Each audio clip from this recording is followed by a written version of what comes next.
And we are live. Good evening, everybody. Welcome to another live broadcast of Never Mind the Buy Box. I am joined this evening by Luke Dugan, who is communicating with us from Lithuania. Oh, yes, I am. The computer still works, just about, so that's a good start. Yeah, just about. The computer doesn't work. That one's broken, but no, we're getting there. We're getting there. So evening, everyone. We'll talk about Luke's move in a moment because he's literally left the country. Hopefully it wasn't us that drove him away. I'm sure it wasn't. But he's literally left the country. So we will talk about that in a moment. But give us a hello in the comments. If you can give us a like, a love, a like or a love, just keep pressing that button so we can push the notification out to as many people as possible who are going to be watching live. And again, I've forgotten to log into my phone. Yeah, so I'm going to do that now. Just a bit of housekeeping before we get started, because tonight is a Q4 special. We're going to take a few minutes just to go over a few Amazon updates that have happened this week. We're going to talk to Luke a little bit about his move and his Mr. New Laptop lifestyle while he spends a laptop and having a full double screen PC behind me. Yeah. yeah. No, absolutely. Okay. Well, it is a kind of laptop lifestyle. It's like, it's like a couple of bags and I had 4 or 5 boxes of bits. Yeah. I can't believe I know it was someone probably in your group that said it. I can't remember who said it, but someone said you've literally moved countries with hand luggage. And no, I did. The problem is I didn't How can you leave the country with a bag that you can get in an overhead compartment? I didn't really have a lot of. I mean, the actual the electronics side of things, I didn't take with me in any of that. But I haven't really got a lot of stuff anyway. Because apart from my computer, that was pretty much the biggest thing that I had. I only got it in January, so I was like, well, I really would like working on a computer, so that's why I took it. But I could do it on that. If someone said you have to, of course, it's fine. And I could have probably done it in. I could have got rid of a lot less. But there was just a lot of things that I didn't want to have to go and buy a lot of things when I got here. If I could just get 30 quid per box from UPS, and then I can always get rid of it, because to me that 30 quid is far cheaper than probably buying half of the stuff again in the box, Yeah, absolutely. 30 quid, that is not too bad at all. But yeah, guys, make sure you give us some likes and loves as well. Like I said, it helps push out the notification. So we just say hello to everyone. So evening, Fran, evening, Matt. I don't know why I say evening, Matt. It's my husband. I talked to him like 5 minutes ago. It's just rude not to. Daisy, Simona, Powell, Pedro, Amar, Inga, Tim. It's all grouped it up actually, so I can't. It's not telling me who I can say hello to. But drop us a comment if you've got any questions or anything like that whatsoever. If it's your first time joining us this evening, we spend about the next hour or so talking about all things Amazon, and we'll give you a little update on the news generally, but it's your opportunity to ask us any questions about selling on Amazon.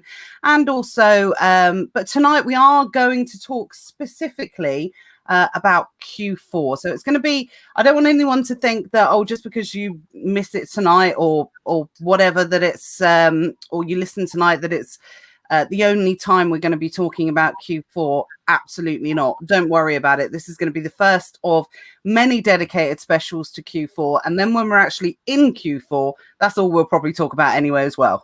Exactly. That's all it ends up ever being. It's like you're just in the moment. Yeah, absolutely. Amazon is so about being in the moment. It's so about knowing what is new. It's so about knowing what's going on right now. And by the way, for some reason, my lip at the bottom, so if I'm talking a bit weird, about an hour ago it's swollen up on one side. Had allergic reaction last week, and I don't know, it's doing all sort of weird things. So if you hear me talking funny, I've probably just pointed out something that no one's ever going to notice anyway. So well, I'm not sure how big it looks. Quite small on our screen. Do you have a mini screen as well, right? Like half. Yeah, no, I'm doing this on a laptop. Yeah, it's hard to see anything from yeah. If someone's got a big old setup, I guess on TV actually it might be. I know some people do watch these things back on the TV, so.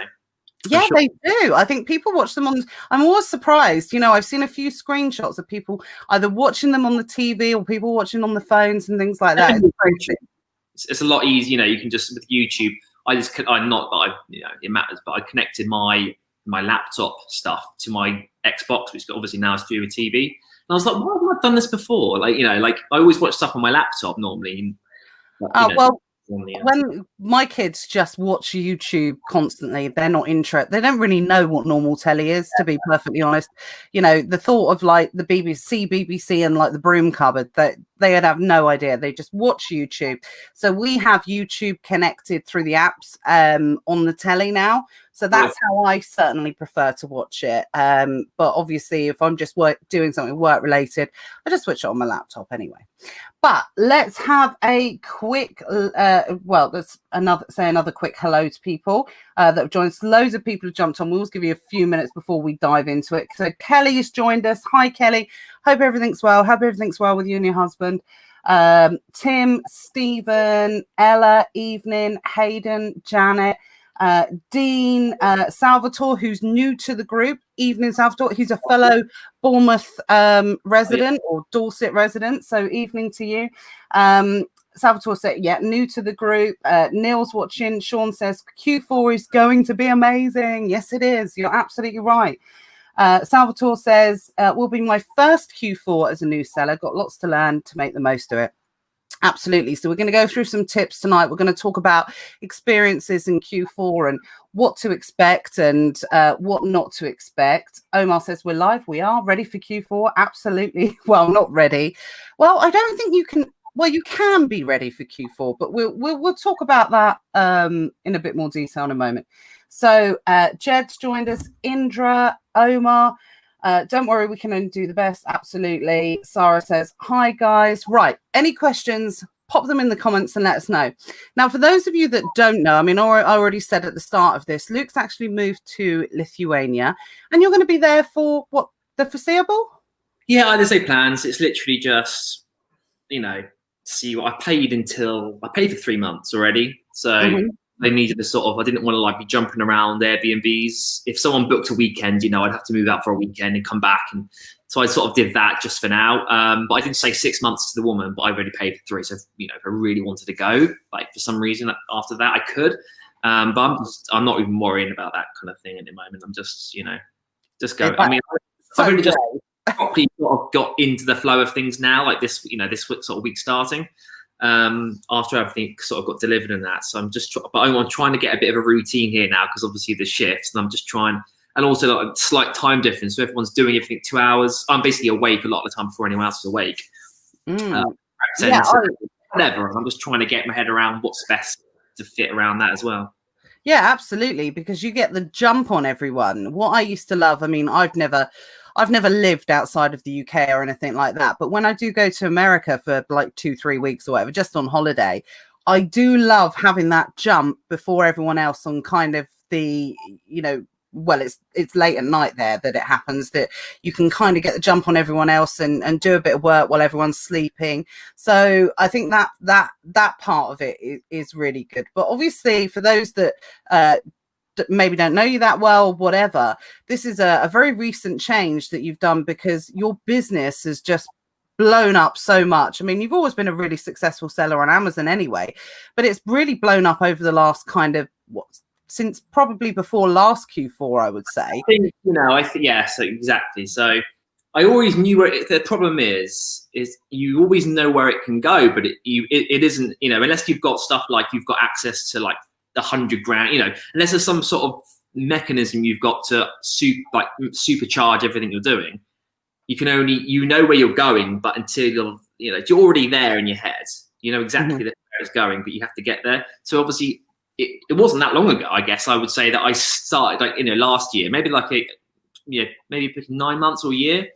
I definitely saw I knew what Q4 I would have last year, for example. I could already prepare for the Q4 I had, and I had pretty much what I expected. Not expected, it's always probably going to be different because it's almost impossible to actually predict 100%. Within a reasonable degree of accuracy, you can roughly figure out what's going on. I think once you've done, every year you have under your belt on Amazon, it is easier to be able to prepare for the next, either the next year or the next quarter or the next Q4, whatever your aim is. So, the last year I've definitely known where I was going, and it's only just obviously increased and improved since then. Absolutely. And that's something that the new guys won't have experienced. And they'll hear us talking about Q4 in particular from now on. I mean, we're probably a little bit early, not a little bit early to talk about Q4, but it's probably around the end of August, start of September that we really start talking about Q4. But the reason we've started talking about it a little bit earlier this year is because this is going to be a Q4 like no other. As experienced sellers, we know what to expect during Q4, and you'll hear experienced sellers talking about Q4 and how crazy it is and how sales can absolutely go through the roof, and you can break all records, and you can do this and you can do that. But this Q4, what we're going to experience, we're all going to be new to it, because nobody has experienced this type of Q4 that we're going to be going into this year. Would you say that's fair, Luke? I say it could be a mix of like a Q4 and a sort of, I'm never going to say like I'm going to go for it. Like, I know like a lot of people go, oh, the second wave's coming. It's like, okay, until something actually happens, you can't, don't ever prepare for it, because it's like, that's not how you're going to get anywhere by just guessing or that one. But there could be some sort of a little bit of that, because even now there still is, that's what I mean. So even now there still is a little bit of mix of what there currently is with a Q4, where normally now would be quite a low time in the year. But it's probably higher than it would be. So if you're just going to include that with a standard Q4, and that's all we're doing, then, I want to be doing, I already had the plan. I was like, I want to do 250 grand just over, I'm just making numbers up now, but, 260, 280, all roughly the same, isn't it? For me, when you get to that sort of level. And I'm just like, 250, that's fine. I'll do over 100 grand in December, and I'll do, I'm sort of doing 120, and I'm sort of thinking like that now. But obviously, to do that, you've got to be doing do a lot of things beforehand. And obviously, if you've got some experience in it, you can do everything a little earlier, because you've got so much data or information to basically help you, predict the future. I hate saying those words, but no, I mean, we talk about it a lot when it comes to Amazon. The past doesn't always equal the future, but we're very lucky in the sense that, especially if you're part of this community, if you're part of Luke's community as well, is there are a lot of experienced sellers whose experience that you can draw on as well. And, you can ask questions about what to expect and all these different types of things. But not only that, combined with that as well, we've also got huge amounts of sales data that we can take into account. So we've already been through God knows how many Q4. So we've got all of that information that we can take into account. Now we've been through this pandemic as well. We've got that information that we can take into account, because if we didn't have Corona this year, if that hadn't have happened, we wouldn't have the data to know what happens in a scenario like that. Now we've got that data as well. Now, what I'm not saying is, oh, let's combine the two and see what's happened, because it's not going to be that extreme. But what everyone's sort of got to take into account at the moment, or whatever you were doing last year, I would say it's fair comment to say that it will probably be that heightened. I don't think it's going to be that plus Corona equals absolutely, well, it is always craziness anyway. But if you did, say for instance, you did 20 grand in your last Q4, and you did 20 grand over the Corona period, which is, say, 10 grand higher than you would do normally, it doesn't mean automatically that your sales are going to double what they were last Q4. There's lots of variables that you need to take into account. Just quickly, what I thought, if you've got two kids, they don't need two of the same doll. Yeah. It's not going to, so as well, like with, Q4 is Q4, a lot of people will go onto the internet rather than maybe the shops. But again, there are limitations still in terms of, you don't want to, you're not going to keep buying multiples of something if you still only have two kids or something, as a real quick, example.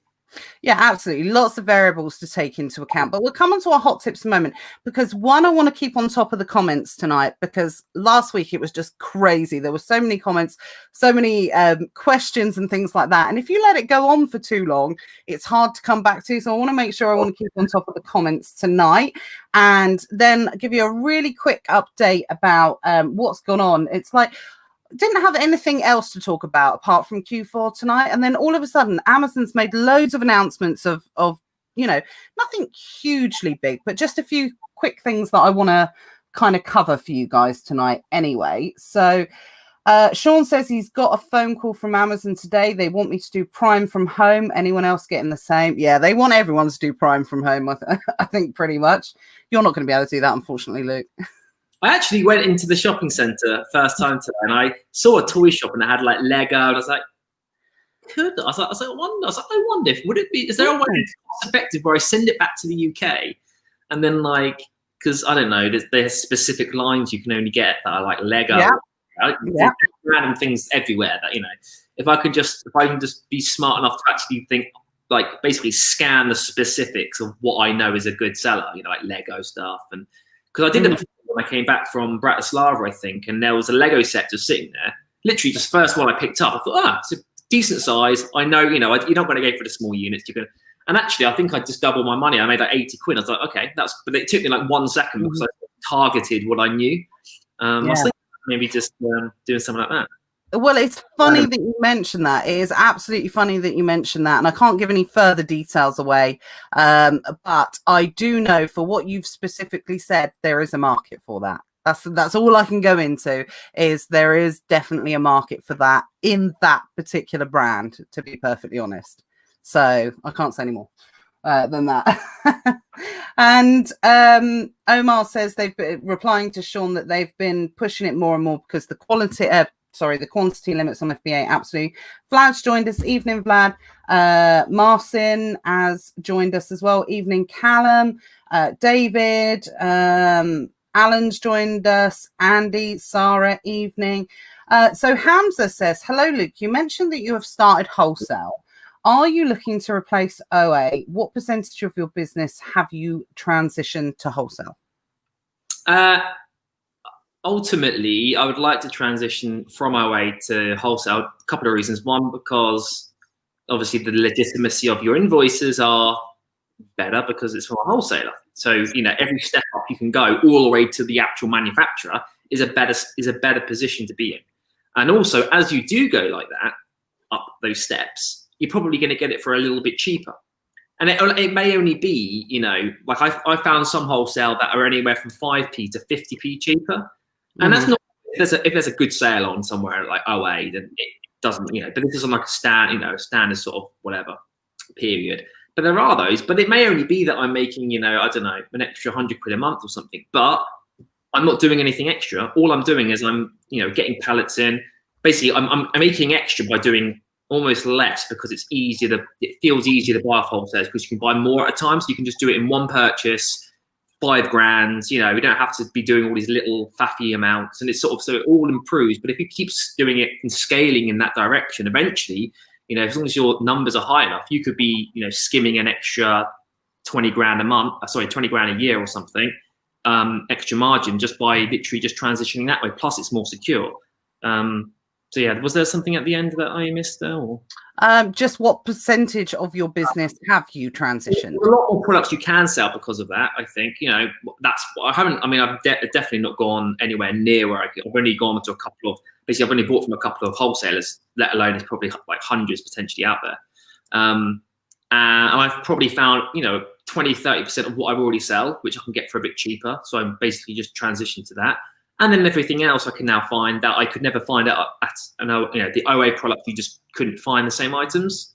I don't know why. It just didn't seem that not every item. Well, because there's so many items out there. There's not every item that is actually at a supermarket.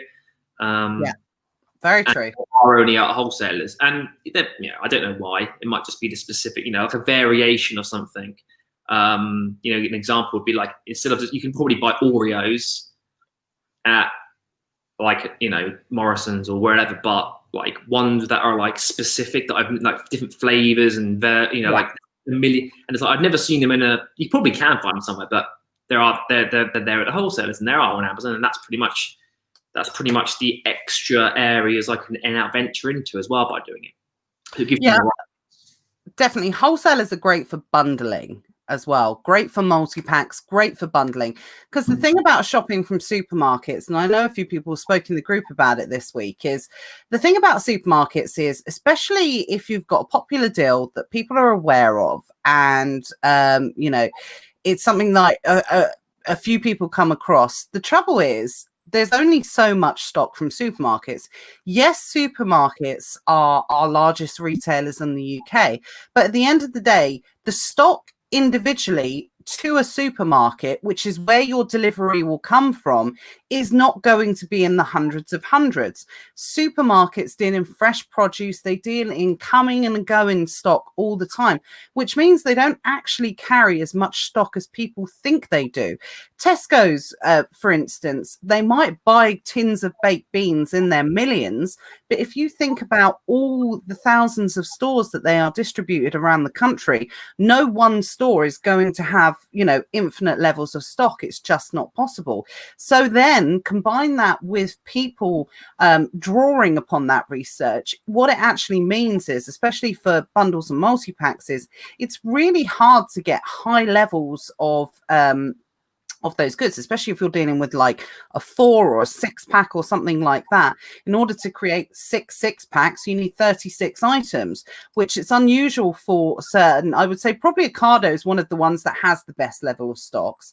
Supermarkets are starting to limit stocks a little bit more as well. Asda in particular, they're starting to limit certain popular items that certainly I use for replenishables and things like that, and it means that you have to start shopping around in different areas.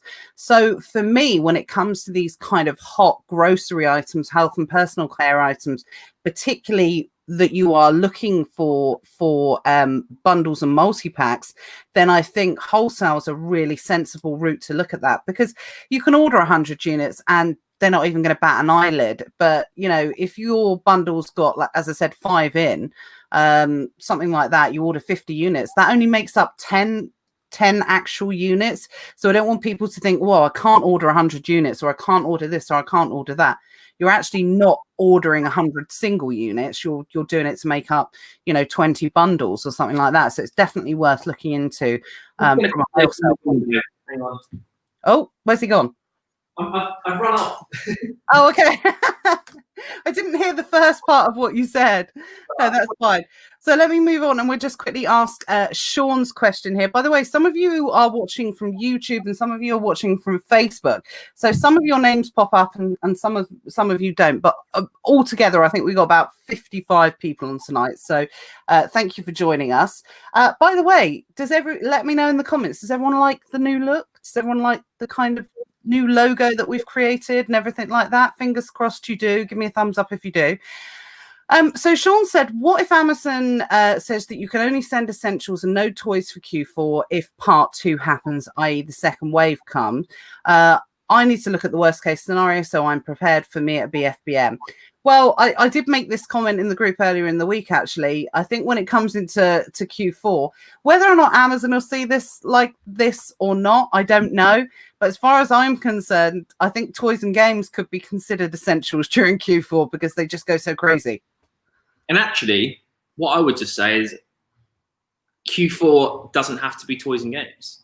You just think it's toys and games. So we'll just pretend toys and games never existed. Now toys and games is I don't know. We might fall out over that one, Luke. Q4, it doesn't matter. You just swap the demand just swaps. It doesn't matter what, just call it B0184, the ASIN number or something. You don't think of it as an item.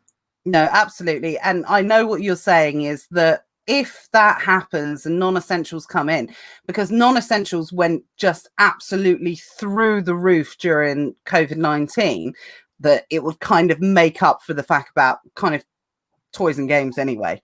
But I think someone else pointed out, make sure you get your toys and games in earlier. Obviously, we've got these quantity limits. I suspect part of the reason why Amazon has put so many limits on everything is because they suspect that people are worried.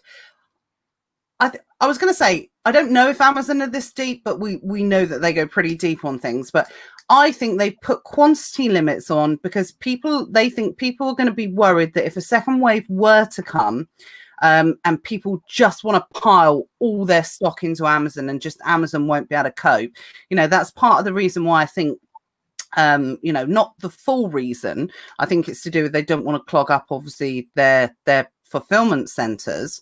But I think the majority of it comes down to that they want to make sure that there is a constant flow of products coming in and going out, and not products sat around doing nothing. That's the biggest reason why. But yeah, get your toys in. If you're getting toys, get them in now, because I've got to be honest, our toy sales are pretty strong at the moment, a lot stronger than I would be expecting for this time of year. But I think that's because the kids are bored and they've got nothing to do. I think I've sold I barely have any toys. I probably have about 5 or 10. It's almost nothing, I just can't let go of the toys. I love the toys. So another question from Sean. Could you set up a different Amazon account and sell in the country you're in now? There isn't FBA in Lithuania, by the way. It's so annoying. I want some weights, and I don't know how to get. I'm in a country. I'm in a city, and I'm like, I don't know how to get weights. Weights, because I don't. Weights. There's things that I'm like, how do I get that? And I'm like, so there's no Amazon. You can. Well, I had to get Amazon the other day from Germany, and I had to pay about €30 to get the delivery. Because obviously you have to basically go to Germany, the UK, or France, but it sometimes says this seller does not ship to your location, because obviously if you're not in the whatever system, I basically don't sell in Europe. So if you bought off me in Europe, it weren't in the UK, it wouldn't allow you. No. And so I had to go. I don't know what I did. I went to get some protein powder. And I had to buy that, and that was €30. I was like, I had to end up buying bulk, because I was like, I'm not paying double, €30 and then €30 or something. But now I'm having to ration. Already I'm rationing. I'm like, I don't want to have to because I don't know how long these things are going to take as well to get here. Well, there we go, Luke. That's one of the dynamics of the laptop lifestyle. I was like, what about my face wash for the shower, and I got moisturizer. I was like, I'm sure they have shops in Lithuania. Specifics. Just for the specifics. You should have packed more than the carry-on case then. I've got a drawer I haven't got a spare room. In that room, one of the drawers full of just bits. So Janet says, loving the new look, watching it on YouTube on TV tonight. There we go. So we're famous, Luke. We're being watched on TV. Brilliant. Dominica's joined us, and Kelly says that Brill, glad you like it. Right. So before we dive into, I know we keep saying, let's dive into Q4 a bit more. But before we do that, it's just very quickly, and I know you guys that watch regularly will be like, Natalie, it's impossible for you to say anything quickly. You go into way too much detail on everything. But I promise I'm going to do this very, very quickly. Just a few updates for what Amazon have announced today. One, they have not introduced because they've come out and said that they absorbed it. First of all, a digital tax has been applied to the referral fees for sales in the UK.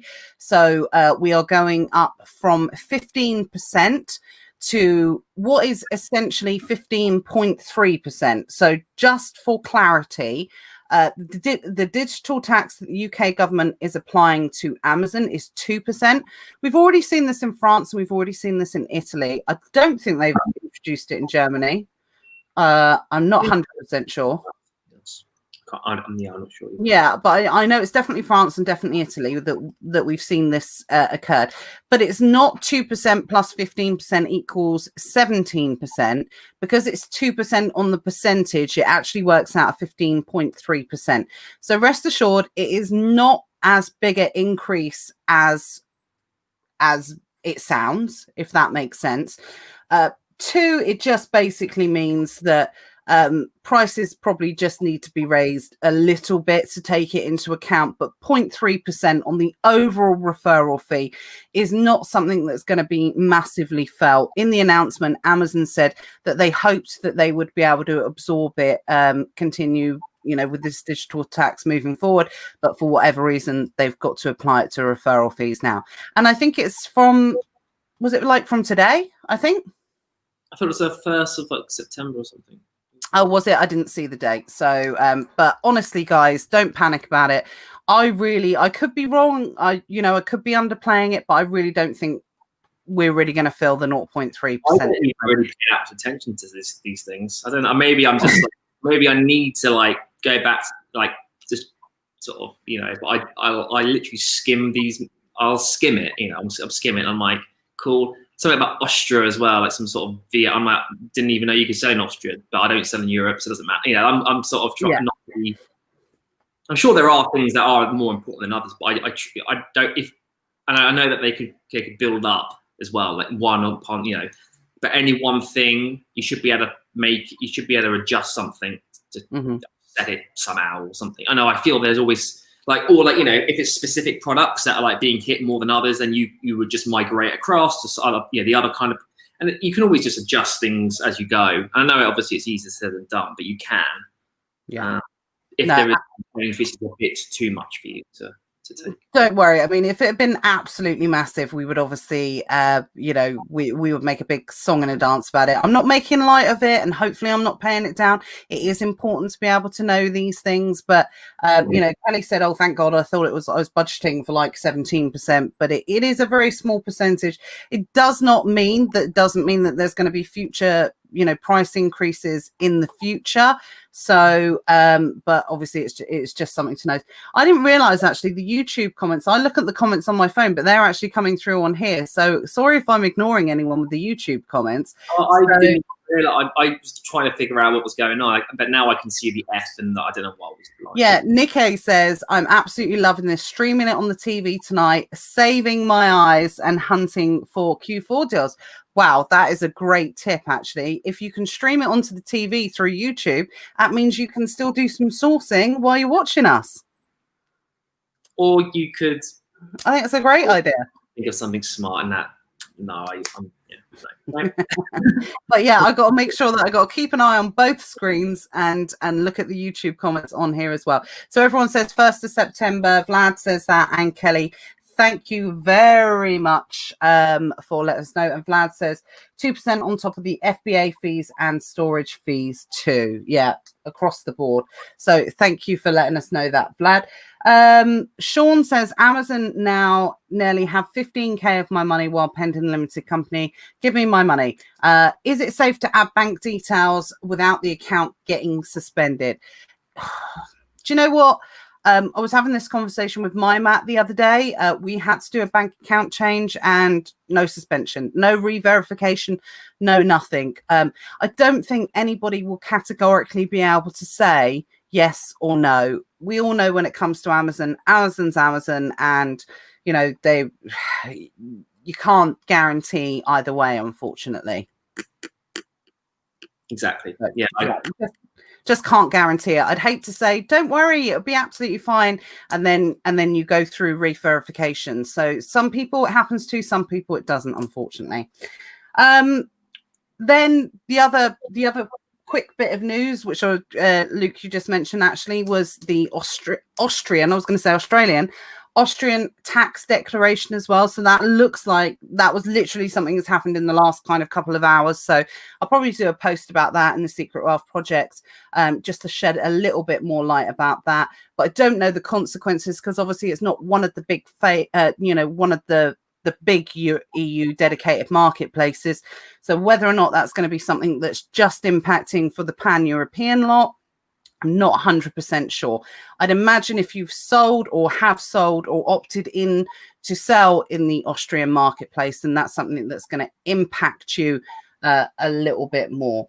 So Andy said, I changed bank accounts okay, but doing the conversions limited company right now as Amazon prompted me to do it. As they can see, I'm making too many sales and profit. So yeah, re-verification, it really is individual and it depends on each individual's account essentially. And then the other big news is about Sweden. It looks like Sweden's going to be getting its own dedicated platform at some point, which Peter in the group kindly shared with us. So that's something that we will keep you updated on as and when we get more information about it, I suppose. But all we know is that exponentially Amazon are just growing and growing and growing, and I wouldn't be surprised if we see all of the main European countries. Yeah, I mean, I'm just amazed that they haven't got it more than anything. It's like, there's something, you know. It's like I asked someone that was here, so how do you get stuff from Amazon? Like, what is, because this is before I came, like, well, what you can do is you can basically send it. I don't know how it works properly. You can send it to a third-party depot in that country, I think, and then they'll send it to you, which would be cheaper than you paying it to get it shipped. And obviously, then you could actually get like more variety. So basically, I think, I don't know exactly how it is, but they would, so you would basically send it to another depot for free, like England to England. Then they would ship it to you. But it's just, it sounds like, what, really? Like, yeah, it's like, just, it sounded so like sort of, you know, bizarre. And I know backwards. Yeah, absolutely. You know? I think it's one of those things that it's taken years to build up to the main big 5 kind of European, obviously 6 now with the Netherlands, 7 will be with Sweden when that comes into play. It's taken them years to build up to that point. But then I wouldn't be surprised if we see what we originally started the year with, like 5. I wouldn't be surprised if a year later we're not like up to 10, because, well, my next bet for the next one to be announced wasn't actually Sweden. We should run a sweepstake on this. My next bet was actually Ireland. I thought Ireland was going to be the next one because of Brexit. But obviously I'd imagine that will come at some point this year because of Brexit. And then I thought Poland was a good shout. Maybe Portugal, I think. Yeah, Portugal. Yeah. Maybe they think, well, it's easy for Spanish people, to get it from Spain. Maybe there's certain logistical for ease. It's actually very easy to do that. I don't know how, but eventually it could get to the point where like they do 10 at a time because the countries are so small that you're able to have only 3 depots in the country or 2 depots in the country to cover the whole country. You kind of get what I mean. Like here, there's 3 main proper cities. So if you just had 2 sort of, either end of the country, there isn't, and there's only about an hour and a half drive or 2 hours from city to city. There's not like going to Newcastle, from like the south of England. It's not, the distances aren't huge. So obviously to do any deliveries, it would be a lot easier. And the population here, I think, is 2.8 million in the whole country. And I think the UK is the United Kingdom is like 70 or something, or 58 for England. Something. Jeff should totally speak to you. You'd totally be able to set up like Amazon Lithuania. He could just run it all through you. You'd be absolutely fine. Affiliate commission. Yeah, absolutely. He can give you like 2% or something. I don't need that much. I'll have 0.5%. Yeah, absolutely. And you'd be a multi-millionaire. So Fahana says, is it too risky to do EFN this Q4 in case you get returns after Brexit? So Luke, you don't really sell in Europe anyway. For that. Were you gonna turn before the announcement? Were you gonna turn Europe back on? I'm still gonna turn it back on. Oh, you are? Okay. But I didn't. I think you just got to. That stuff like that happens. Was literally just off the top of my head now. Stuff like that happens, but you would make more money as long as you know what you're selling and you're making money. You would make more money probably than the returns potentially. But I don't know any more than that. That's as far as I'm going to go with it because I just had it off. The way I kind of see it, and again, I might get kind of torn apart for saying this, but the way I see it is because of Amazon's return policy that technically whilst we are part of the EU or before we've actually officially Brexited, and a lot of people don't know this, that the European law states for returns that if you buy anything online that you can pretty much return it for any reason up to 2 years. And yes, there are certain things you can and you can't do. But Amazon take it to the extreme. So say, for instance, you bought a bottle of perfume I don't know why that came into my head, but you know, or a watch or something like that. With let's say a watch, because I've dealt with watches in the past. So if you bought a watch from Amazon and it stopped working 20 months into the 24 months warranty that it came with, or what you would expect it to have, you could contact Amazon and you could pretty much, they would give you an instant refund. They wouldn't say, oh, contact the manufacturer and you know get them to repair it or do this or do that. You can pretty much contact them and they will give you an instant refund, especially for an item that's got moving parts in or something like that. For a lipstick or something like, possibly, who knows, that they might not be as stringent, but for an item with moving parts, absolutely. So that's something that you've got to be able to expect, that Amazon will just give an instant refund. Now that is why we are part of the EU. What will happen after we Brexit, I don't know, but I suspect Amazon will probably just keep that rule anyway, to be perfectly honest, because they're just Amazon. And as Jeff said during his congressional hearing this week, it kind of freaked me out a little bit in the way he said it. But he said the reason for Amazon's success, he said customer obsession is absolutely 100% the reason for Amazon's success. And I thought that just sums him up completely, because we all know as sellers that when it comes to selling on Amazon, that customer is king, and we kind of get pushed aside in favor of making it all right for the customer. But going back to what we were saying about EFN, so the way that Amazon treat their returns, I think if you are selling in Europe now, that because of that rule, you risk having items returned past the end of Q4 anyway. Last Q4, probably. Yeah, exactly. So I think if you have sold, like I said, some people will agree with this, some people won't agree with this, but obviously the closer you get, the more risk you're going to take of returns, obviously. I haven't in my head decided when I'm going to stop selling in the EU as yet. But because of the way that Amazon deal with returns, you're kind of exposed to that now if you're selling there anyway, if that makes sense. Hopefully it did. I get you saying. No. Okay, good. But yeah, I don't know if I've got like a cutoff date yet or anything. I haven't really thought about that side of Q4 as yet. So Powell says, let's talk about Q4. Absolutely. So let's talk about Q4. So obviously, it's going to be a bit of a different Q4. We've already discussed that a little bit with regards to everything going on with COVID-19. What I don't want to do is get into a level of like speculation of whether or not there's going to be a second wave, because that will change the dynamic of what the Q4 will be. And there's no point really talking about it until it happens. That's something that we're not going to be able to prepare for as much, essentially. So what are your kind of, when you start thinking about Q4, Luke, because I know obviously you really dive down deep into the data of what you've sold last year and what's worked for you and what hasn't worked for you.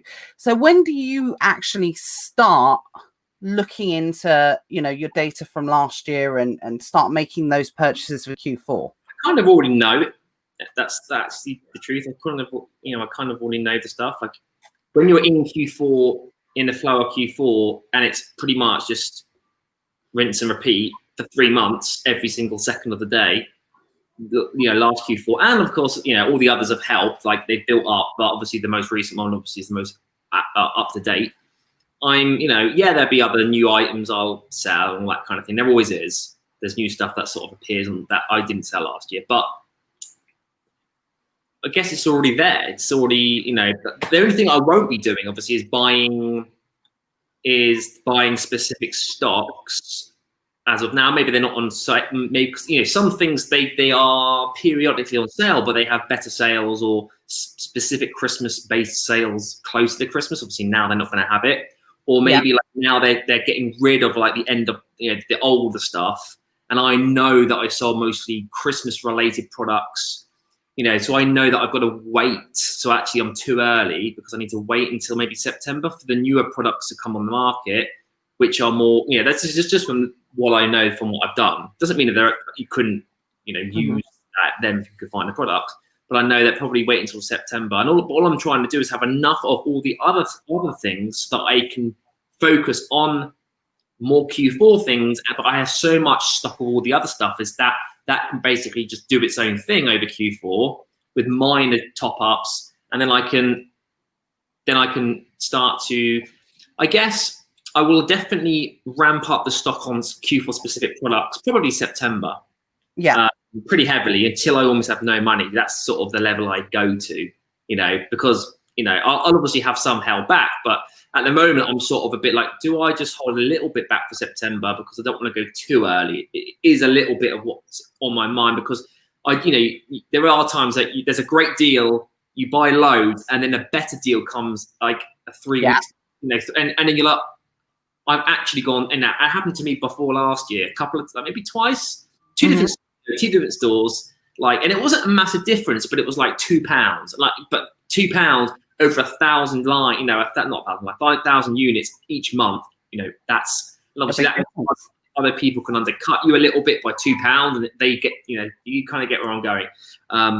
So I know that everyone's getting it cheaper than me, which means I have to be selling it at pretending I had it at that price. If you kind of get going with it, if I want to obviously sell my quantities, if I got a lots of things like that. So I am as you. But these happen.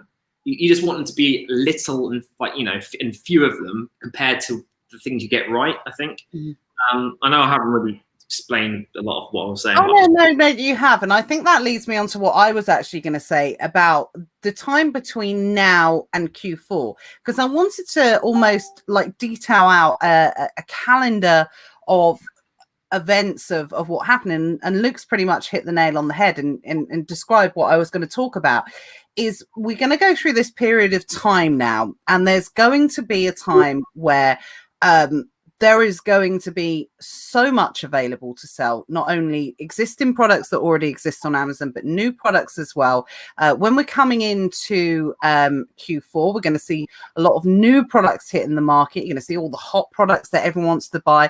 Going to see seasonal based, stuff that I'm thinking things like beauty gift sets from somewhere like Boots or Superdrug, like a Ted Baker gift set or something like that, that is specific to Christmas, i.e. has specific Christmas packaging. So something like that, but it's not been listed before on Amazon. So you always have to wait for someone to list it unless you're going to list it yourself. But when you've got circumstances like that, and the difference is, it may have sold something similar to last year, but they very slightly changed the packaging. So you can't really technically sell it, or they might change one of the products in it. So you can't really sell it on the listing that's already there, that is existing, essentially. So it's about these little tips about knowing what to do and what not to do. But what will happen over the next kind of few months is there's going to be a period of time where there's going to be so much available. And like Luke says, you might get into a position where you bought, I'm not going to say too early, but you may have bought early and you may be hanging on to it thinking, oh, okay, I'll sell it at Christmas. And then all of a sudden, then you realize that the product has sold even quicker, and then you just go into this kind of panic mode and think, oh no, I better reduce my price, I better get a sent in, or I better do this, I better do that. That's something that's naturally going to happen throughout Q4 anyway, because what tends to happen, especially with new products and seasonal products, is they'll have a launch price, and there's one product in particular that I'm thinking of that I know this, and it might be the same one that maybe you got not caught out on, but it always tends to happen is, and it tends to happen a lot with advent calendars as well. So I'm just going to let everyone know this, is they launch these advent calendars and they launch them at a really good price. And you think, right, okay, I'm going to buy all of them, I'm going to get loads, and they're going to sell out, and I better get as many as possible. But then what happens is, once they've launched it, once they've been on sale for a while, then they might have a 3 for 2 with an extra discount. Then on top of that, and you think, okay, well, I better buy some more just in case they sell out, or just in case they do this. Then we've also got Black Friday and Cyber Monday to take into account, because they might be offering super special extra discounts at that time. It might be a different type of offer. So if it does happen to you, don't panic and don't worry about it. What I tend to do in that circumstance is, if I end up having a product that I've bought at different offers at different levels, because we all know that you can't unfortunately with Amazon, you can't list the same product twice on the same listing from the same seller from an FBA point of view. But what I tend to do, and I don't know if you do the same, Luke, is I tend to take an average of the bought price. That, say for instance, I buy one for £10 and I buy another for £12, then I will take the difference and say it cost me £11. Sometimes I even go as far as to, if I bought, let's say I've only bought 200 units or something early Q4, and then I see it go on to the offer I was almost waiting for, but I just didn't want to keep waiting because I didn't, you can't keep waiting and waiting. Q4 goes. I then if I know I'm probably going to buy another 1,000 to 2, basically the amount that I originally bought is not a massive quantity compared to the potential I'll be buying. Maybe I'll be buying 2,000 over Q4. I know it's not going to obviously give me that profit, but I will act as if those products, the first 200, were basically at that price that I'm going to be buying it for, because I need to be in the same mind as the sellers that are buying it at that price, at the new price. Yeah. If I think going, I can't take less than 30%, I'll never sell them. And then I'll never sell the new ones because I'm waiting for the first batch to sell out. If you kind of get where I'm going with that side of things, I'll absorb it and I'll focus on the bigger picture. On the bigger picture. Absolutely. Sell out 200 real quick because the new deal came on, but it probably will never happen. And then you're like, but I've only got 40 more to sell, and at that price that I've got to keep it hot. By then you could have made so much more money by selling. You kind of get where I'm going with it. Yeah, absolutely. So you're kind of like absorbing the extra and taking the difference. Act as if I bought it at that new price because everyone else is, and otherwise I'm overall going to be losing out over the 3-month period. Yeah, absolutely. Hayden says it's all about the bigger picture, and it absolutely is.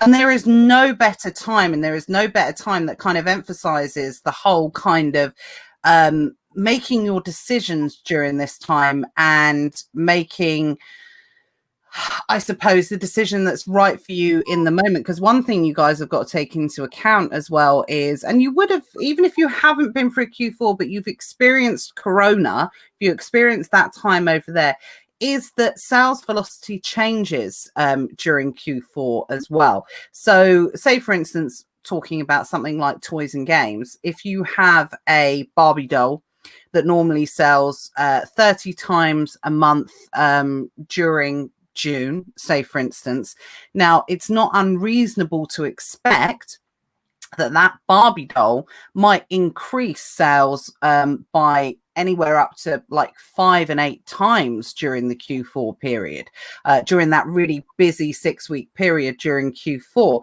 But what won't happen, what won't change, especially if it's a very consistent seller, is seller rank won't change. So no two seller ranks are equal in Q4, essentially. So if something has a 10,000 seller rank outside of the rest of the year and it sells like 30 a month, what it could mean is during Q4 it can have exactly the same sales rank, but because sales velocity and interest and demand and everything like that is so much more during Q4, the sales rank can stay exactly the same, but it could sell 5 times more. So don't think that Q4 means that sales rank's going to go down, and therefore if it doesn't go down, it's not going to be selling as much. If anything, it's going to be selling a lot more, if that makes sense. It's a way that I describe it. So one of my points actually today was basically the data is almost irrelevant. Like you look at data and go, you can't really look at data. All you can use the data for is to see if it's selling. And then you've got to use like what category is it and what kind of brand, you've got to use slightly different sort of tools. But the way I say it is that if you see 2 products that are ranked 10,000 in a category, but they're actually different products, but they're just being banged into, say, health and personal care. But one's, or groceries is a good example. You might have like flour, some sort of flour in groceries, or you might have some chocolates in groceries. So obviously the chocolates will sell at Q4, and the flour might, if someone's making a cake, but not really going to be changing that much compared to the chocolate. But as Q4 gets, this is where you can see it. The ranking of like the chocolates may not really go down much, but then you'll notice the other one just shoot up to like 100,000, because obviously there's a hell of a lot of other items like chocolate that will be around, still doing well. So it's not going to be suddenly just one product suddenly go to 0 or like rank 1. You'll see them go down. And you should see the other ones float away. They should start to sort of pull away. But again, you can't go, oh, the ranking went down 3,000. Well, that must mean, you know, as in, because not only is it obviously improving, that's almost like a double positive. Not only is it improving, which is like, okay, so it's now a hot seller, but it's also a Q4 product, and it's Q4, and it's like, not only would it be like 10x, it's going to be 40x. Yeah, absolutely. Is when, like, I've had a couple of coaching calls, and like, I'll be like, look at the keeper chart and tell me. This is even sometimes just like generally in, like, you know, standard. Not only this is in Q4's extreme of this is that how many do you think I would buy? And this, it could be for like 1, but maybe 3 months. So I want 1 month, but maybe 3. And they go like 30 or 20. I'd be like, I'd buy 200 or 300, or like, you know, because you're used to it. But obviously in Q4, it will be a lot more of that. Is the way I see it. So the data is less it's still representing what's going on, but again, like you said, yeah, everything is competing equally because they're all great sellers, so they're never going to move. That's basically what you were saying. Yeah, absolutely. And do you know what? if the seller rank has gone down and it's Q4, it just means that it's buy as many as you can. Yeah, absolutely. It's like selling. If it's a product that's like normally at like 20,000 and it goes down to like 2,000 and it's during Q4, that means that if it was normally selling 10 a month, it's probably selling 100 a month. It's, you know, gone absolutely crazy. But you can look back at the data from last year as well. So that's one of the other things I wanted to say for the kind of the people that haven't experienced a Q4 before, is how we make the buying decisions, how we look at a product and say, right, how many of those do I buy for this particular Q4? Now, we always advocate, Luke and I are a little bit different in terms of our buying techniques. You know, Luke tends to go quite heavy on certain problems. I'm always, and still have always been, a kind of shallow and wide. You know, for an average kind of product, 20 is going to be around my limit that I'll go for a certain type of product during normal times, if that makes sense. So when it comes to looking at the data and knowing what to buy for certain types of products, we can go back and look at the previous Q4, and we can look at that data. And like I said, the past doesn't always equal the future, but certainly when it comes to Q4, it will give us a really good indication of how well something is going to sell during the seasonal period. And also, because what can happen, and what I wanted to make absolutely clear tonight, is for those of you that, again, are maybe newer and haven't experienced like your first Q4, is I don't want anyone to think that anything like price tanking doesn't exist in Q4. It does. And it does. And if anything, I think sometimes, especially at the start of Q4, it does get, whether you agree with this or not, Luke, it's actually a little bit worse than it is normally. Tactical is what it is. That people who know what, sort of know how it's their second playthrough or whatever. They've had a bit of a Q. Like, it's more aggressive, but it fluctuates more. So there's more, and there's also more. Yeah, it's sort of like any one day can be a massive drop, but also a rise. And the way I would say it is that people do sometimes get panic because they've got a lot of stock, drop the price, which in my mind, sometimes I actually do that on purpose, because it also then means the ranking now goes from like 400 in like groceries to 100, which then propels it in terms of its view of the audience at that current time, which then once you then go back up, I can actually, I guess I haven't actually looked at the numbers potentially, but the way I play it is that I'll be making more money later because everyone else that has maybe only 50, they're all going to sell out where I have 1,000. I'll sell 100 at the lower price, get them all out of the game, and then I'll raise my prices back up and then be making an extra pound on the other 900. Or, you know, you kind of get where I'm going. But there's more of like there's more tactical for people like me. Yes. I could do that. I don't do it across every item because that would just be exhausting. But like the items that I know are amazing sellers, where I know it can do it like 100 units in the day, and that obviously if I can get a couple more pound, or that adds up to that kind of thing. Absolutely. And do get also scared sometimes when they haven't seen the Q4 trigger being pulled, and they're like, it's November the 3rd, and like, what? It was like a month ago Q4, and like, you know, there's only been a couple. That happens as well. Anyway, yeah.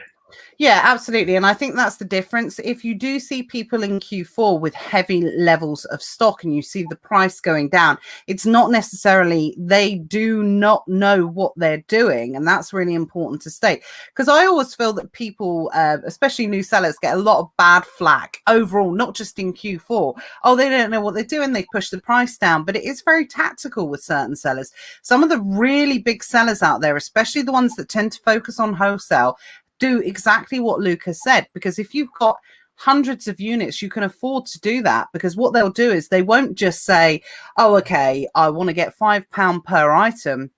They will look at what their average that they get across those units will be as well. So one of my, because we're going to talk about our top tips in a moment, I won't spoiler alert my tips, but yeah.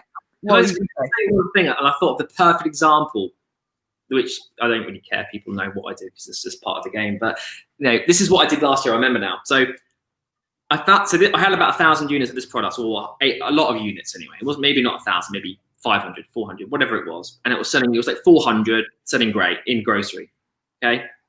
I did bring it down to whatever price was, and then these sellers were going out, and all I was doing is I was buying out every single unit of that product as soon as it went into stock.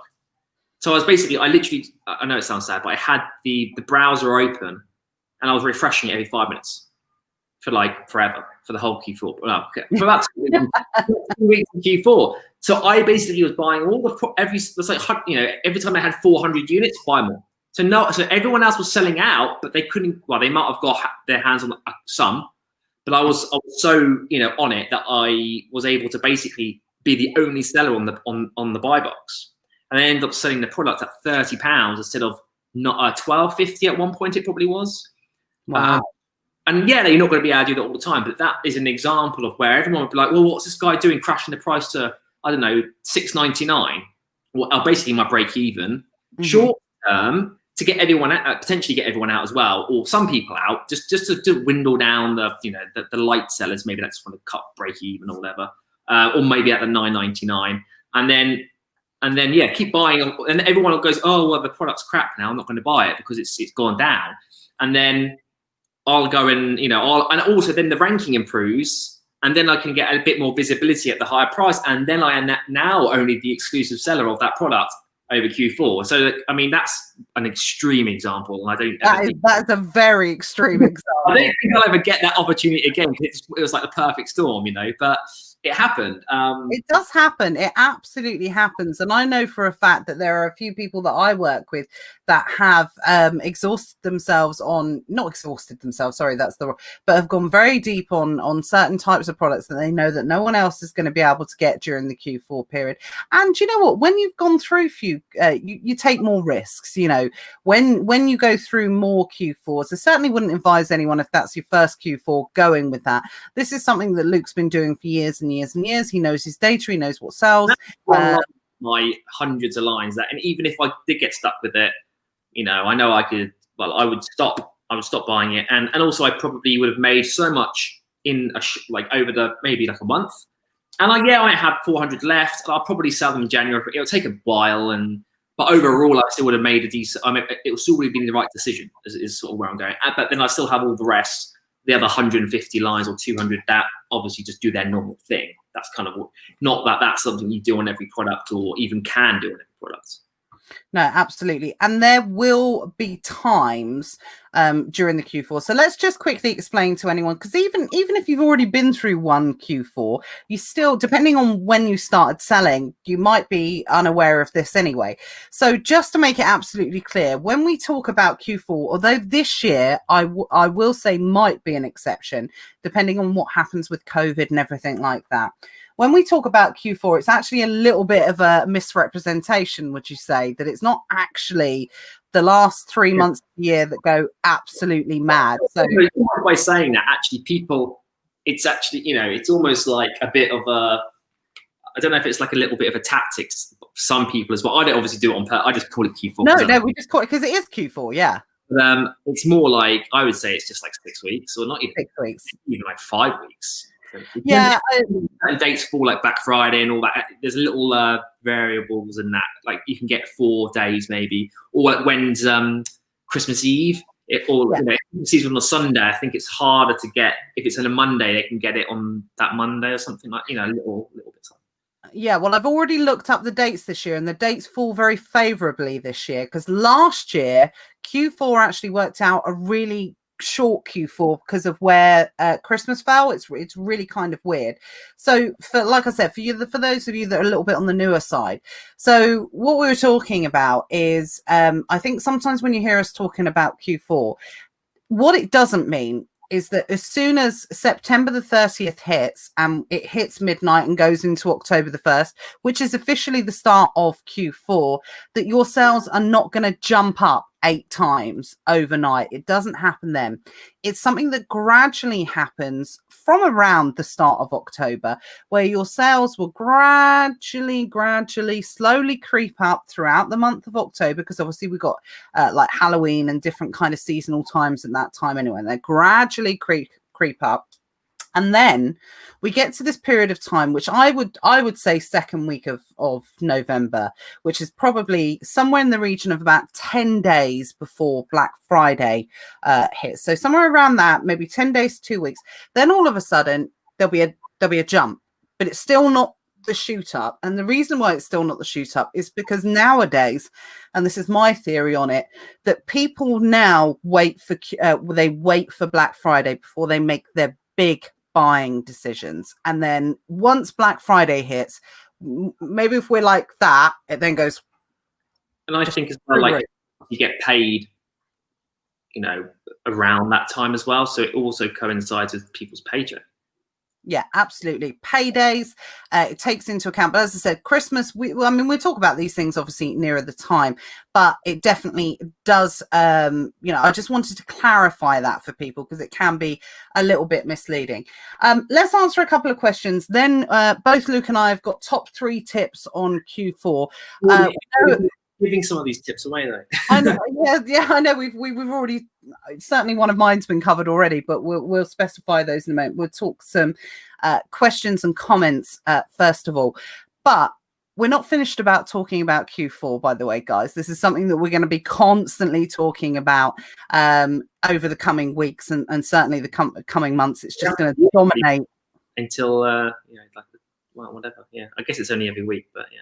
Yeah, we will. I guarantee we will be talking about Q4 from now right up to when we have our Never Mind the Buy Box Christmas special. That is how much we're going to be talking about Q4. So rest assured, don't worry about it. So I'm going to work my way backwards. So Kathleen says, with advent calendars, do the listings get updated to the 2020? Now, this is a brilliant question, and I love this question. So with advent calendars, do the listings get updated to the 2020 version? So would it be okay to list against the 2019 when you can see the data shows it's been selling well for the last 2 or 3 years? So the answer is no.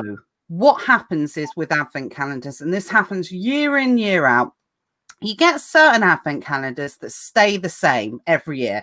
A quick example is something like the Peppa Pig one. The Peppa Pig advent calendar, that hasn't changed. I think it might have changed last year, but it was the same for a couple of years before that. Certain Lego ones, you know, stay the same. But the majority of the big ticket advent calendars, so I'm not talking about your Cadbury Buttons advent calendars, I'm talking about, you know, the new type of hot advent calendars, the toy-based ones or the beauty-based ones or the chili sauce-based ones or, you know, whatever. What tends to happen is the packaging change and sometimes the contents change as well. So with Amazon, you are supposed to list the item as an exact representation of the listing. Now, particularly with advent calendars, they do change. So you will not be able to list the 2020 version of that advent calendar unless it's exactly the same on the 2019 version. So what you can do though is you can look at the data from the 2019 version to gauge on how well it's sold. That's a really good estimation. And that is something that I religiously do. And I can absolutely back up and say that it is a really good representation of how well that particular advent calendar has sold. But you can't list against it unless it's exactly the same. And certainly in my experience, and I don't know, I can't speak on behalf of Luke, in my experience, they change every year. It's the same with beauty gift pack. Last year was the first year I sold advent calendars, so it's even, you know, last year was an experiment. And there's always something you can enter. Like, I've never done Halloween, never done Valentine's Day. What else is there? Mother's Day, Father's Day. I mean, chocolate sales have gone up, but I mean, nothing specific, you know. Like, yeah, no, absolutely. But advent calendars, advent calendars are hot, and I absolutely guarantee you that advent calendars sell like nothing you've ever experienced. But don't be too worried about advent. If you get the opportunity to buy loads, you know, buy loads, because the thing about advent calendars is this is a bit of an urban legend, and again, it's something that you don't experience until you've been through it. Is with advent calendars, you think, right, okay, God, I better sell them before the end of November because everyone's going to want their advent calendars. But advent calendars sell really well and even get even hotter during the month of December. I've sold advent calendars on like the 22nd of December. I mean, I've sold advent calendars in June at the end of the day. So, you know, I'm not, sorry, let me rephrase that. I'm not going to say hold on to them and sell them in June. Yes, you want to sell them during the Q4 period, obviously, but it's not the end of the world if they don't sell during that period of time, because there's a chance that they will sell during December. So don't think, oh God, I better drop my price, drop my stock, because these advent calendars are going to, you know, no one's going to buy them after the 30th of November. They still sell really well during December as well. Are you going to be selling advent calendars this year, Luke? I'll give him a punt. I don't know. See what happens. But you know, I haven't. I didn't sell anything that was higher end, or higher ticket, or anything. As in, it was my first try. I literally was just. I was pretty much. You know, I don't think I've spent more than 400 quid on that range of maybe 6 different versions. You know, but on the cheaper end, nothing that. Well, I know that a lot of people sold like, you know, ones at like 60, 70 quid and sold for like double or even more than like whatever. It was some silly. Yeah, they tend to be the beauty ones. And another hot tip here, guys, about the beauty ones is they tend to get put into hazmat very quickly as well. So unless you want to be merchant fulfilling those type of advent calendars, be aware that they could get put into a hazmat situation. Obviously, we've got part of the dangerous goods program now, but just bear in mind that if you are going to be able to sell them in through the dangerous goods, they're probably going to get split to a different warehouse, and it's probably going to cost you a little bit more to send them in, providing you are authorized to sell dangerous goods. But that's just a tip with regards to the beauty ones. They tend to get put into hazmat pretty quick. Now, there are certain types of beauty advent calendars, and I'm thinking your big brands, makeup brands like MAC and stuff like that, they sell out really, really quickly. And, you know, if you can buy a MAC advent calendar for 50 quid, you can sell it in December for like 200 quid or something like that. But they are only specific certain types of advent calendar. If it's like, I don't know, a Revolution beauty one, which you shouldn't be selling because there's IP issues with that anyway, from Superdrug, then there's a good chance that they're going to have very heavy levels of stock of that one. So don't be caught up in just thinking, oh, it's a beauty advent calendar. You'll hear people talking about beauty advent calendars and that they're limited edition and they're this and they're that. It really does depend on the brand. It depends on what's in it, how much it costs. There's lots of variables. But there's so many types of advent calendars that I'm sure you guys won't have any issues with getting your hands on some. So hopefully that answers the questions about the advent calendar. Any like expiry dates if they're chocolate ones, because they're normally not, but the ones I've seen haven't been that. You can't hold them till like 6 months down the line, or even for next. You can't go, oh, I'll hold them for next year, because the ones I've seen have like 3 months expiry or something. Yeah, that's a really good point. So if there's anything edible in the advent calendars or anything like that, just check the expiry dates on those, definitely. So Fahana says, do you think it's wise to outsource prep during Q4? Well, you've just recently outsourced all your prep, Luke, so I'm going to let you answer that. Terrible idea. It's actually what I'd say. To outsource your prep for Q4, I'd say smash Q4 yourself and then outsource it in January is ultimately the way I'd say about Did I even do that? No. That's something what I was doing. No.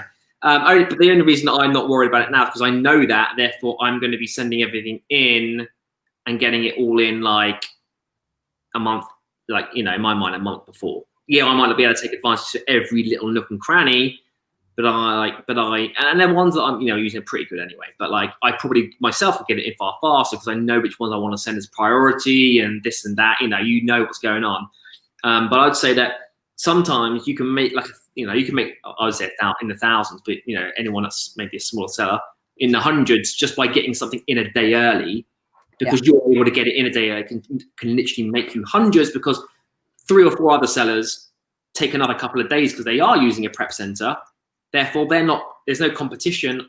Like if you're able to get in like tomorrow on listings, but there's so many opportunities like that if you can just literally, if a deal comes out and you can get it next day delivery and you can get it, you know that the UPS guy comes at 12 and he's really, you know, like whatever, those hours can literally turn into hundreds of pounds of profit just by getting in some, compared to people who use a prep center on those deals, basically. Yeah, absolutely. I mean, I'm a big fan of, you know, variety at the end of the day. If you can do a bit of prep yourself, maybe split the order, send 10 to your prep center and send 10 to yourself, get 10 in yourself first, you know, if you want to do that.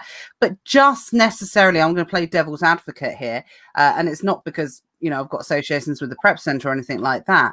But just because you get it out quick, it doesn't mean that it's Amazon are gonna get it in quick as well. So what I would say is kind of, if you've got the opportunity to do a bit of prep yourself and you want to use a prep center, I would say that that's definitely a good way to look at it. But I don't know if like Luke said, and I really do agree with Luke here, if I would do it specifically for Q4 if there wasn't a specific need, if that makes sense. Hopefully it does. Anyway, so Patrick says, will you carry on and go deeper on all of your tried and tested replenishables for Q4? I think I know the answer for that. Yes is also, well, yeah, yes and no. So what I found is that, like, when I thought, you know, like I was already buying loads anyway. The problem is how many do you buy? The answer is, okay, you can run out of money. Okay, that's the point. That's when you stop. But it's like, there were, even though I had like 500 or 600 items, I was like, I've got plenty. I probably mentioned this to you the other month. I said I had 600 in stock or something. And after about 3 weeks, I was so upset that I didn't buy more. Yeah. Because like literally on the flip of a coin, something happens and you sell them all so fast and you physically can't. And then they only have like 1,000 left in stock or something. And I'm like, I want 6,000, you know, but at the time, maybe for like a couple of days, I was only selling 10 a day. And I'm like, oh, okay, so that, or 20 or 30, but I had 600. And it does happen. And so there's only so much I think you can do without being like frivolous with your money almost. Yeah. You can do that and it might work. But, you know, it's like you almost have to be buying every single item from September if you want to stop those little, you know, to know that you always have stock of products. But actually, you'll probably be left with so much at the end, there won't be, you know, it's actually not a good decision to be doing it like that almost. No, absolutely. And I think, you know, definitely shallow and wide is good, and variety is good during the Q4 period, unless you're absolutely certain, because there's a number of things to take into account. One, if it's a very seasonal item, you really don't want to be left with the stock, because there's a good chance it's not going to sell as well outside of that period of time anyway. I always would go as far to say, and it's going to be more difficult for the guys during the first Q4, is if it's a type of product that is very readily available, that is from a very well-known source, and you can order 20 at a time, get it dispatched, another 20, another 20, another 20, that means that other people can do that as well. So if it's from a very, very well-known source that other people know about as well, then just tread a little bit carefully, because, you know, I don't think any deal is a secret deal. No, it's not. As soon as you've lost the game, if that ever comes into your mind, you've lost. You need to close your book. You need to go to bed. and then leave. Absolutely. So what I'm trying to say is, it is better to have a certain level of variety, not put all of your eggs in one basket, because at the end of the day, there is a wealth of deals that are going to be available during this period of time. If you think deals are good now, they're going to be even better. And if you think they're going to be even better during Q4, in a COVID Q4, they're going to be even better than that, because retailers are going to want to sell their stock at the end of the day. So I feel there are going to be an abundance of deals that are certainly going to be available, especially if the stocks, especially if the shops stay open as well. But I know we weren't going to talk about it. It was like, if there is some sort of hybrid mix, then it might be that everything is actually quite sparse, and and Q4 is literally just not, it's completely, you wouldn't even be able to look at any Q4. All you got to do is just send your stuff in and just see what happens. But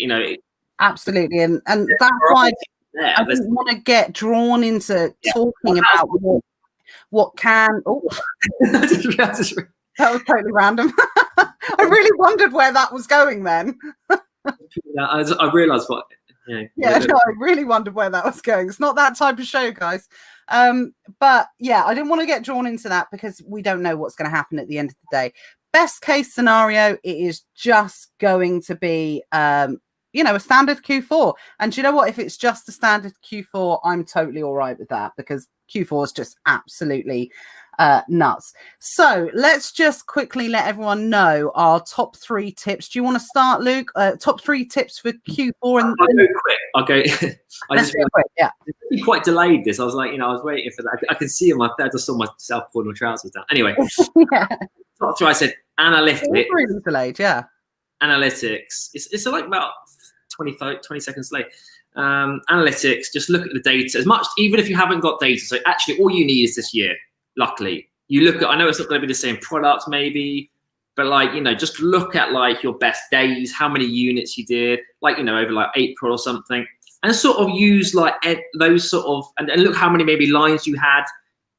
It doesn't have to be extensive and excessive number crunching. It's literally just look at data and try to use that to predict and try to find a very similar scenario or close scenario, or if you have last Q or whatever it is. And a simple thing that I did is I literally just went on some software and I went to last Q4 and I looked at when the first day was that my sales went up, and then I looked at the week. So what week did it suddenly go and blow up from Q4? Then you can go to the previous year if you have that data, and then you can be like, okay, well I'll pretend that the 20th of November is the day, so that's my day that I'm, and so you basically aim for that day to be your Q4. Just little things like that, just by looking at old data. Obviously, it's not going to be perfect, but now you don't have to worry about that, and you can crack on. Next thing I said is, what did I say? Oh yeah, so basically planning and scheduling, even pre-purchases. That you will want that stock in, and so for example, some delivery companies if you pay for next day delivery, you can schedule a date. All of them, but ones where you can pay for next day delivery or specific, whatever it was, specific delivery, you can specify a date. So if you like that deal and you have the cash flow, schedule a delivery for next Wednesday, a delivery for the Wednesday after, and the Wednesday after. So that you're always going to have that locked in. Not only that, you've locked in the deal. If the deal gets worse, sometimes it gets better, but you could always cancel that and get the better deal if it really came to it.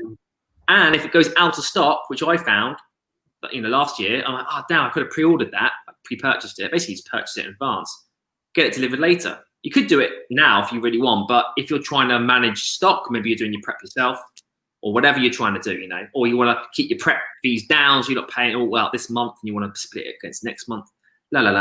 Sort of goes on forever. I could be here forever, but just doing.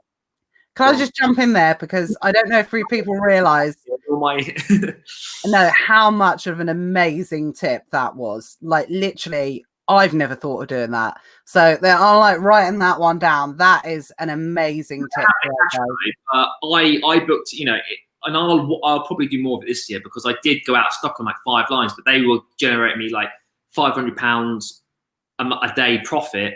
Just basically £100 profit a day each against 5 lines, and I was out of stock for 10 days because there wasn't any available. But if I just did that because I had the cash, or even some, even if you're just doing a little bit, it doesn't matter how many. It's just so that you're just trying to compound in the bigger picture with as you know. Yeah, that's an awesome deal. I've always used next day delivery more. I use paid next day delivery a lot more. A lot more important. Yeah, because you probably are just pay $5.99 or $4, whatever the amount is. It's probably not more than any of that. Brilliant. Because I said every little helps. Make your purchases in the morning, not the evening, because if you do it in the evening, then actually that counts as the next day. So you just lost a day. Yeah, why can't you do it in the morning and do all your prep? If the prep guy comes at 5, you can still do it in the morning, and then you start at 9:30 instead of 9 or whatever, and you've now basically gained a day on all your, if you can make £100 a day, blah, blah, blah. So I know I keep saying blah, blah, blah. It's just like I'll go on forever if I, Sorry, you're preaching to the choir. Get on with it, Lee. Get on with it, Lee. And then the last thing was, don't, what did I say here? Don't underestimate Q4. The data can be less reliable. So you won't see, like you said before, the sales ranks massively changing. You may notice it more in the number of sellers going down or up. But I say it's going down. So because I actually thought this could be a cool implementation like Bible Pro or something, where you can get a snapshot in time of last Q4 and actually see like how much stock people had at that time, let's say November the 17th. And then you can basically track how many people had against the ranking, which might not move, but then see when and how many they sold in the periods compared to different periods. You kind of get what I'm... Yeah, actually almost the actual quantity that did sell at that time. Sort of doing stuff like that, which I know it's not this easy to do that, but you might notice that the number of, if you just look at like a general month, you might see the number of sellers that's going down if the ranking doesn't change going. But if you see a lot more people going off, and then you can, that's a little bit of a tell. It doesn't really tell you, but it helps. A bit better than nothing, I guess. It's more adding loads of those little better than nothings together, and eventually you can get a bit of a picture. And I guess we'll leave it there. No, great tip. So don't just watch the sales ranking Q4, watch the other elements as well. Seller stock and new seller count. That can give a really good indication, from the previous Q4 of how well a particular product has sold. Because like Luke says, the data is not as reliable during those periods. Rankings. That's the bit that you've got to be careful. Yeah. It's just going, it's only gone down a little bit. It's only an extra 5 sales. It could mean it's 100 sales more, and but then by then it's too late because you prepared completely wrong, and and then Q4's over. That's the sort of, or you might get one chance to get some in, but you could have done a lot better if you just knew that sort of little bit beforehand. Yeah. Anyway, yeah. Cool. Right.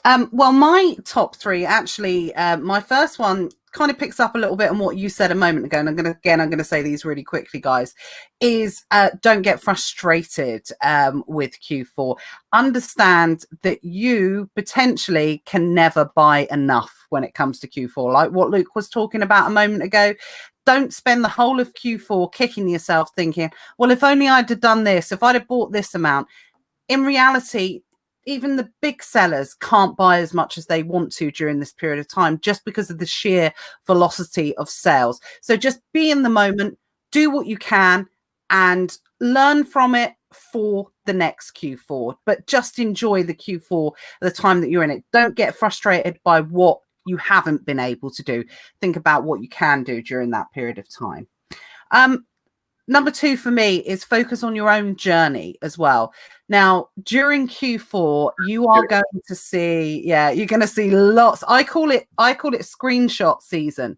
So this is when you're going to see a lot of sellers, a lot of people posting screenshots of what they're selling and when they're selling and why they're selling. And it can be even if you're having an amazing Q4, there's always going to be someone that's going to be more experienced, and there's always going to be someone that's doing more than you, essentially. But don't get disheartened by it. Focus on your own journey, and don't kind of look at other people's screenshots and focus on that. Just focus on what you're doing, essentially, because I know what it's like. You see these screenshots and you're thinking, well, I'm not doing that, so I'm not having a good Q4, or I'm not doing that. Profit they made out of those screenshots is what I'd say. Yeah, absolutely. Pictures of whatever I do doesn't mean I'm making any money. Ultimately.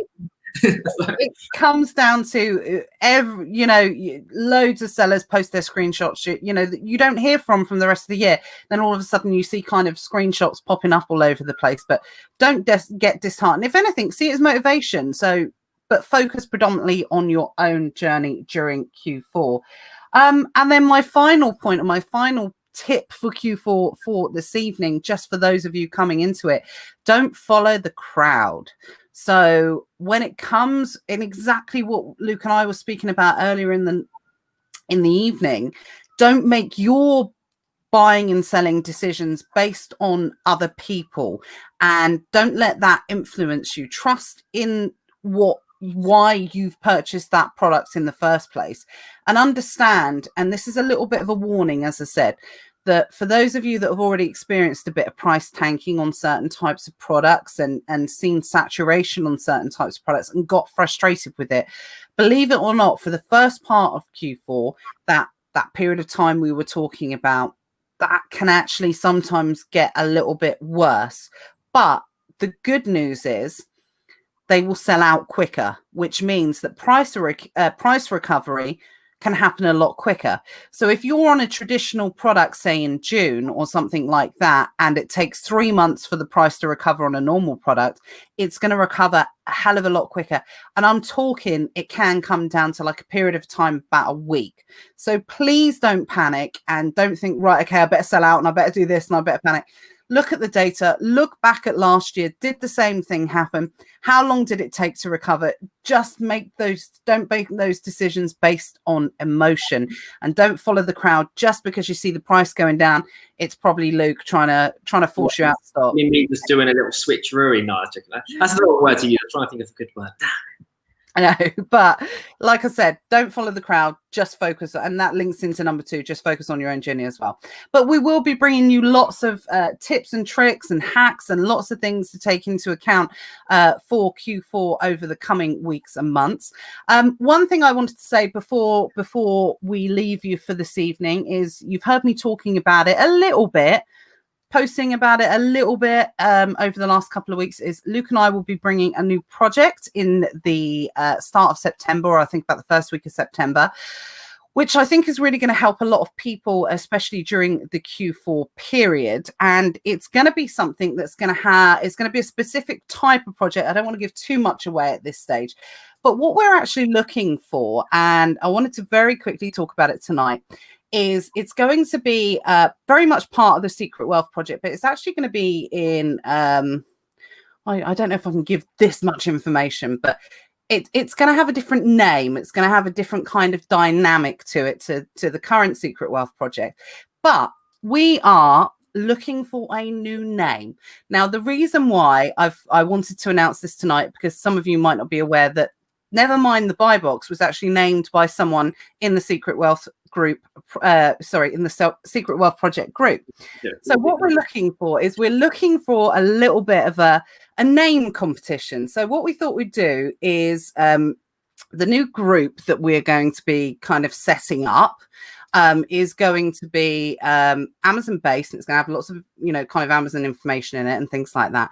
But it's going to have a new name to it. And it's going to be more predominantly, I would say, for intermediate to kind of advanced Amazon techniques and selling and helping you with your Amazon journey. So we want to launch a name competition for it this evening. I don't know when we're going to close it. I'll do a post to confirm this tomorrow. But we are looking for somebody to give us, or people to give us ideas for some names. So I wanted to give like an example of the type of thing that we're looking for. So it would be something along the lines of Amazon Sellers University by Secret Wealth Project. Something like that, if that makes sense. So we're looking for something that relates to Amazon, but obviously with Secret Wealth Projects, and we're looking for the best possible names. Now, if we pick a winner, or if we pick a name out of a name that someone has suggested, that we're going to be offering a competition prize to that particular person as well. So hopefully, if that makes sense, guys. So I'm going to do a post tomorrow morning in Secret Wealth Project where you'll all be able to post your entries onto the post. If you think about the sort of name that you would like us to consider for the new group, we would very much appreciate it. And there'll be a cool prize if we end up picking the names that someone has suggested. Awesome. I'm gonna. Well, I'll say probably do it. No, you can't enter, Luke. I can still have a go, but it'd just be like void, wouldn't it? No, you can't enter. Sorry, you're not allowed to enter, I'm afraid. But just to give you a very quick brief kind of indication of what the group will be doing, Mr. and Mrs. FBA. But sorry, that just really made me laugh. Mr. and Mrs. FBA. Matt won't like that. He probably would, actually, to be honest.